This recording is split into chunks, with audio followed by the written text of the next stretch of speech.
there, welcome back to Skirmish Miniature Gaming. It's Luke here, back with this week's load of reviews, should I say, slash faction focuses, and this one is going to be for the Sylvaneth. I have been going through all of the new factions for Warcry, so if you're new to the channel, please do subscribe and throw a like on the video, and of course go and check out all the other reviews and faction focuses that I've been doing, because the majority are already out. I think the last 4 or 5 I'm going to release throughout this week, and we've also been releasing battle reports both on YouTube and for our members on Patreon, 2 each time. I think it's been 3 each week, more or less, 3 or 4 each week, doubles of bat rep. So if you want to sign up and get access to tons of Warcry content, this is the place to be, guys. Also, as always, please do comment, leave comments, I suppose, down in the comments box below, and let us know what you think of the Sylvaneth. What do you think about my opinions? What's your opinion on them? What do you think works? And drop some lists down there. I'm always interested to implement people's ideas for their own lists and things to put on the channel. So if you want to see your list played on the channel, it can quite easily happen. Otherwise, let's get straight into this one. I don't like to leave these too long. So the fighter options above you, the fighter types. You've got the Dryads. These are your normal kind of trees, your normal spirits within the... I can't remember what they call it now. Within the... there's like almost like a hierarchy with these things. Almost like what you'd have private, sergeant, that kind of thing. But Dryads are like the bottom tier. Your normal tree walkers. You have like a leader option and a normal unit option for every fighter type that's on this card. So one thing that I think is unique to this army, to be honest, is that it's very leader focused, this faction. But when you go below, you've got the Smite Revenants and the Tree Revenants. These are very similar. I don't know too much lore behind the Sylvaneth, to be fair, so do excuse me for not knowing too much about them. If you want to drop a bit of lore in the comments below, please do. I'd love to hear a bit more about them. I have read things on them in the past, but there's so much to soak in with Age of Sigmar nowadays. It'd be nice to hear something about the specific unit types, etc. Then on the right hand side, you've got the Kernof Hunters above me here, which are like the bigger kind of like the next thing down from the Tree Lords, and the Kernothi are kind of like, they are like the ones that are approached to kind of hunt things down, hence why these are called Kernof Hunters. These are like very almost kill team-esque. They're kind of the trees that will be sent in to like deal with like the opposition leaders and that kind of thing, like the elite force. But you've got 3 different options for them. You've got the scythe or the glaive, you've got the dual-handed massive sword, and then you've just got the bow and arrow, which is really cool as well. I love those models so much. They're really pretty models, and they've each got a leader option as well for each class type as well. So really interesting looking faction. I'll be interested to see these be played. They'll be on the channel in a bat rep at some point soon enough. But now you should be able to see the abilities for Sylvaneth, their specific faction-only abilities. There's the first double that can be used by any of the Sylvaneth units that I just mentioned. Draw from the Spirit Song, remove a number of damage points allocated to this fighter, equal to half the value of this ability, rounding up. Now this is very similar to the generic double for Nurgle. Obviously Nurgle kind of heal through the decay, whereas a mutate to heal, whereas Sylvaneth, obviously they use the spirits and nature, and they're in touch with nature, and they are built of nature, so they just grow back essentially and heal through that.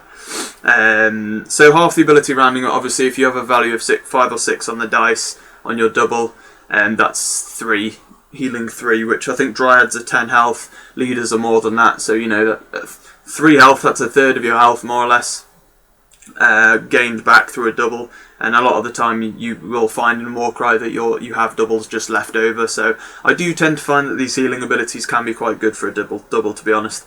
They can be the difference between your opponent taking down your dagger or your hammer and them not doing it. So I think it's decent to have a double like that. Obviously it's only half the ability, but it's still decent in my opinion. There's no chance on it, to be honest.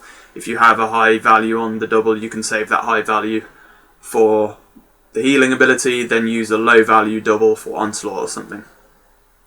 Then the next double is Trampled Underfoot. This can be used by the Kernof Hunters and them only. Pick a visible enemy fighter within an inch of this fighter and roll a number of dice equal to the value of the ability. For each 4+, allocate 1 damage point to that fighter.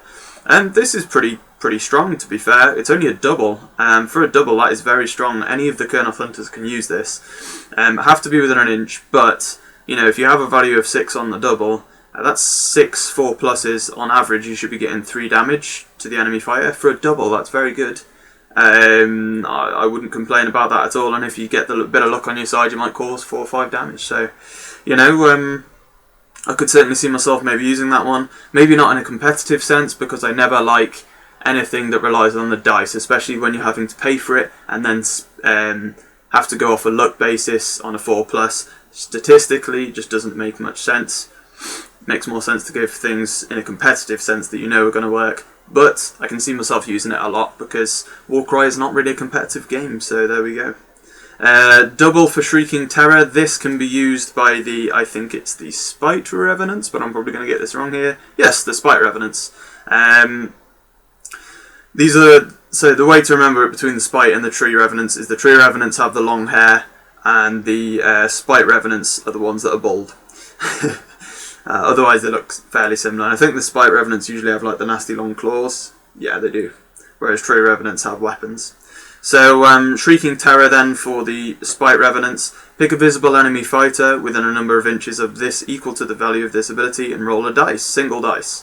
On a 3+ until the end of the battle round, that fighter cannot make move actions or disengage actions. So, if we go through this, there's tons of these different kind of netting abilities. I always mention the Splintered Fang Trueblood leader and also the Grots. They have the netters. I think both of those have a 3-inch range, and you still have to roll, I believe, to be able to pull it off, but they're very strong. So in this sense, on a 3+, it's on a 3+, and the actual distance isn't just a 3 inches or within 1 inch like some are, it's the value of the dice. So if you have a double, once again, that's decent value, which is kind of what you're looking for a lot in this warband, you want high value on your dice with pretty much all of their abilities here. But if you've got 6 inches on that double, once again you get 6-inch range, and then a single roll of 3+, once again slightly better than average there, chance of getting it, you should really be netting your opponent, which for a double, is it worth the risk?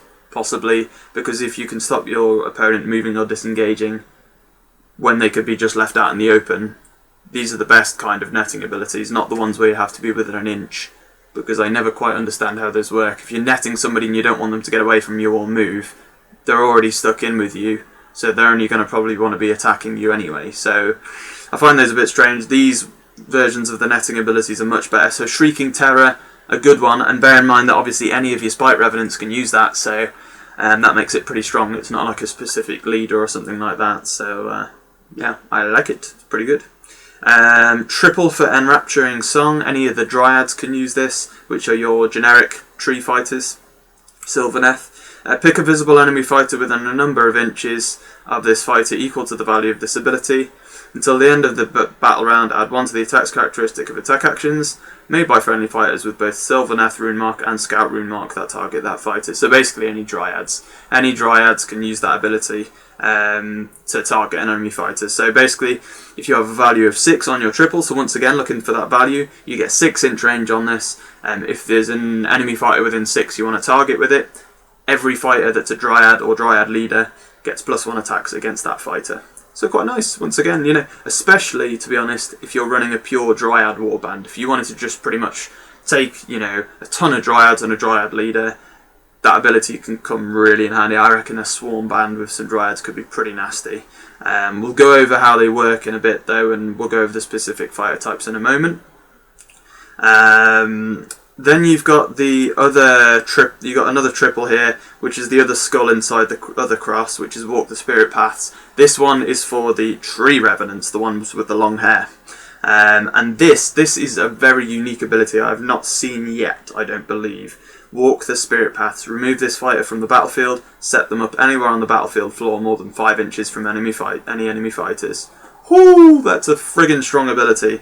It doesn't even say... So you can be within an inch of an enemy fighter and still pull that Tree Revenant. So you could attack with them twice, possibly even take out the enemy fighter, then use any value on a triple to pull them out and drop them anywhere on the board so long as they're 5 inches away. So you could, take out an enemy fighter, pull them out of there, or if they're in trouble, just pull them out of the middle of like 3 enemy fighters. Doesn't say you can't. Pull them out of there, drop them on an objective somewhere on the other side of the table. Absolutely ridiculous. You could use that at the start of the game as well and get over to an objective that no other model on the table could.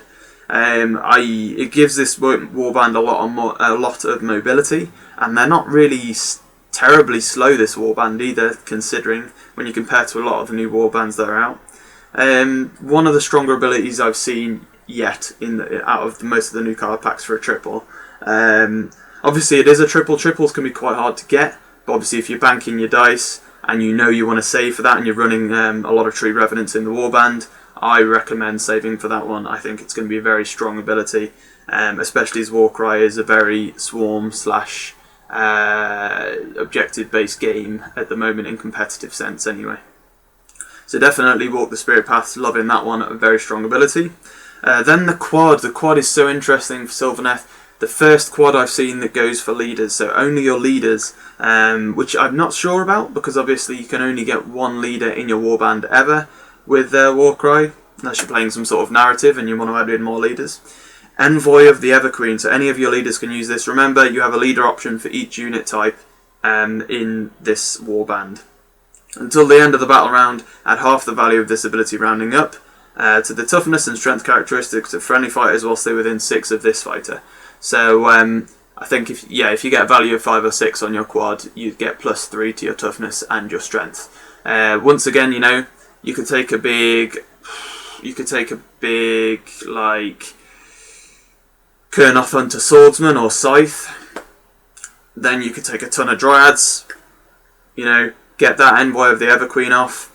Every Dryad within 6 of that Kernof Hunter in the middle who's got lots of health, so they're going to stay alive for the majority of the game surrounded by Dryads, except for getting shot at. Pop off that ability. Your Dryads are going to be on strength 5. No, sorry, if you had value of 3, they'd be on strength 6, toughness of 6. So, against most warbands, they're then going to be pretty tough to take down. Obviously, the only trouble with these kind of abilities is it's expensive to have you're going to have to stay as a tight unit, which in objective-based games is not really viable. Obviously, then, if you are, if you're going to be playing a kill type scenario, could be pretty good, especially for once again these game types where you have to take down your opponent's dagger or shield or hammer. Keep your dagger close, buff their toughness and strength, as well as the other fighters around them. I can see that ability being pretty cool. And what a cool different quad to have, to be honest. Like Sylvaneth having something different there. GW have actually pulled it out of the bag with this Sylvaneth warband, I believe. Some nice different abilities in there compared to a lot of the other warbands. Let me know what you think in the comments below. I think they've done alright there, to be honest. Some strong abilities in there mixed with some fairly average, I guess, but that's what you'd expect. It would be unfair if they had all overpowered abilities, I guess. But yeah, let me know what you think down below, folks. I think it's very interesting, and I think, like I say, first quad I've seen that's only leaders for the leaders. They usually get like a triple, I believe, the leaders, but never seen a quad for them, so that's pretty awesome. But let me know what you think about that. Let's go on to the fighter cards, so you should be able to see them above me here. I'm going to go through the lower echelons, the lower fighter types first, and then the next page you should see the Kernof Hunters. So let's go through the Dryads. I've got them here. It's 70 points for a normal Dryad, 5 movement, toughness 3, 10 health, so 70 points, meh, not too bad. Range 1, 4 attacks, strength 3, 1/3 damage, not too bad. If you compare that though to like demons, they have very similar stats and they're only 50 points, so it's close. I think the Dryads have 1 more attack maybe, but yeah, compare that, I think they're close to like Bloodletters, maybe that kind of thing, in terms of their stats there. Not too bad. Obviously, you've got to take their points into consideration as to what abilities they can then use for the warband. So obviously, Dryads have that target an enemy fighter. All Dryads can then have +1 attack against that enemy fighter. Combine that with the quad. If your leader pulls off that quad for plus strength and toughness, these things start to pile up and it can be quite nice. The leader option for Dryads is 145. If you want to leave in the comments below what the leaders are called for each of these, that would be awesome, because I really want to know what they are called. 20 health for the Dryad leader, 5 movement, 3 toughness, 3, range 1 attack, 4 attack, strength 4, 2/4 damage. So you go up in strength, up in base and critical damage, and obviously your wounds are much higher as well, plus 10 wounds. I think for 145 points, not bad. Kind of what you'd expect for your leader there. Obviously you can then get those buffs for plus attacks and such, which I think could be really strong with certain combinations there. So yeah, the basic Dryad's looking quite cool. Obviously I think when you combine those abilities, like I say, I can see a pure Dryad warband with Dryad leader and then maybe one big Kernof Hunter in there with a bow. I can see that being a really awesome list. There's some really nice abilities in the on their abilities list there for that warband to be very competitive. That's if you're looking at competitive play. Otherwise, obviously, I think having the I think it's the Tree Revenants in there for that jump ability is pretty vital as well, because they seem very strong. Let's go on to the Smite Revenants, however. 70 points. They have that ability, Shrieking Terror, to net people, so also a very handy ability. 4 movement, so 1 less than the Dryads. The Dryads are quite quick for tree people. Just saying. Toughness 3, 8 health, so 2 less health here than the Dryads, which is interesting. Range 1, 4 attack, strength 4, 1/3 damage. So they go up 1 strength, but they have 2 less health and 1 less movement. I think the idea is that you take 1 or 2 of these, or maybe even just 1 to be honest, for that netting ability. Because I don't see much other use for them there. They seem very weak. You could possibly take the leader option. The leader option is 140 points, 4 movement, toughness 3, 16 health, range 1, 5 attack, strength 4, 2/4 damage. So the leader, pretty awesome, but once again, very low health for a leader on only 16. Not so sure about those Smite Revenants. Like I say, I'd consider taking 1 normal Smite Revenant just to hold back and use that double ability to net somebody, because that can be very clutch in some game types. Can be really, really handy. You can pin down an enemy leader, they can't move, shoot them to bits with some Kernof Hunter bows, who knows. Could be really interesting. Onto the Tree Revenants. Now these guys, I do like 50 points for a normal Tree Revenant. That's ridiculous considering the ability they can use. 4 movement, 3 toughness, still only 8 health though, they're quite weak for toughness 3. They're going to die quickly. Range 1, 3 attack, strength 3, 1/3 damage. I guess the idea with these guys is you just jump around the map with that triple and hold down objectives without even getting touched by your opponent. I think that's what they're looking at doing there. The leader option is 120 points, 4 movement, toughness 3, 16 health. Similar to the Smite Revenant leader, but much cheaper. 1 movement, range 1 attack, 4 attacks, strength 3, 2/4 damage. So very similar again there with the leader. But yeah, definitely for 50 points for a normal Tree Revenant, possibly the leader. Boy, would I take at least a couple of those maybe in your list. That's ridiculously cheap for the fact that you can use that triple walk the spirit path, so that seems very strong. But worth bearing in mind, the Dryads are the stronger unit really in terms of how long they're going to take to kill, etc. For the attacks they have anyway, I'd probably take mostly Dryads, then maybe 1 or 2 of those other special fire types to give you those ability options, because they are quite strong abilities, I believe. Otherwise, let's go on to the Kernof Hunters. I'll switch it above here so you can see those. You've got the bow and arrow option. For the first Kernof Hunter, you have a leader option for each class type for these as well, so ridiculous. So 4 movement, toughness 4 because they're bigger, 30 health. These guys are beast. 200 points for that though. Not bad at all for a 30 wound fighter and toughness 4. 3 to 20 range, which is a good range as well. 2 attacks though, strength 4, 2/5 damage. That's nasty damage for a ranged attack. And I believe, obviously, if you do Envoy of the Everqueen, that does not exclude ranged attacks over 3 either. So you could be on strength 7 potentially, toughness 7 with these bow and arrow Kernof Hunters. So then you've got the range 1 attack, 3 attack, strength 3, 1/3 damage. So nasty stuff. I definitely, if I took Kernof Hunters, would consider taking these ranged guys. For a ranged attack, that seems very strong. I think that could be pretty awesome. Obviously, you can use Trampled Underfoot though. If you're within an inch of the enemy fighter, cause more damage. But that's probably going to be more like for your scythes and your swords, Kernof Hunters, really. So going to the leader option for the bow and arrow class, 240 points, 4 movement, toughness 4, 35 health, so 5 more health there. 320 range on the bow, 3 attacks, strength 4, 2/5 damage. Range 1 attack, 3 attacks, strength 3, 1/3 damage. So leader option, slightly buffed up there, mostly on the health. Worth taking maybe. The scythe or glaive option is 190 points, movement 4, toughness 4, 30 health. You have range 2, so that can be quite handy, definitely with a higher tax value damage attack. 3 attacks, strength 4, 3/6 damage. Oh, that's brutal for a range 2 attack. Only 3 attacks obviously, but you can onslaught with this attack. It's not a 3 or more range. So you could have 4 attacks, strength 4, 3/6 damage. That base 3 damage is brutal. The scythes, definitely for me, worth taking. Especially, you know, I just think they're worth taking. Maybe the leader option especially here. 240 points for the leader option, that's very, very good. 35 health. You've got range 2, 4 attacks, strength 4, 3/6 damage. That's ridiculous. For 240 points, I think that's a nice model. I can see myself wanting to take the leader option there, out of all 3 options so far. You go on to the dual wield sword. Obviously, same stats as the normal Kernof Hunters. Range 1 attack, 4 attacks, strength 4, 2/5 damage. So once again, fairly good in combat there. The leader option is 230 points, 35 health.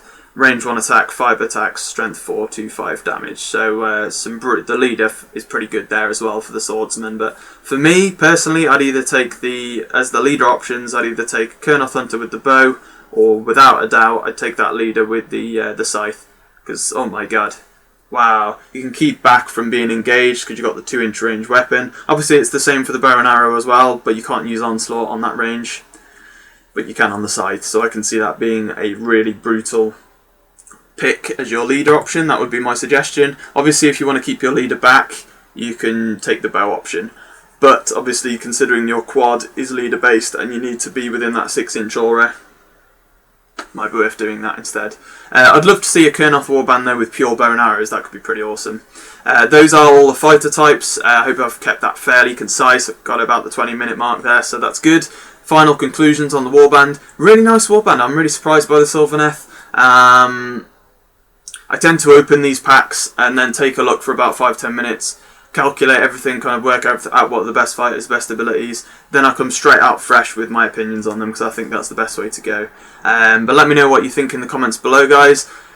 Do you think they deserve more? Do you think they've got enough there? I think they do, personally. I think they could be quite a strong warband. They've got some really cheap fighters in there, considering what they can do. They could be quite fragile, though, with toughness 3, low health. But you do have that healing ability for the double.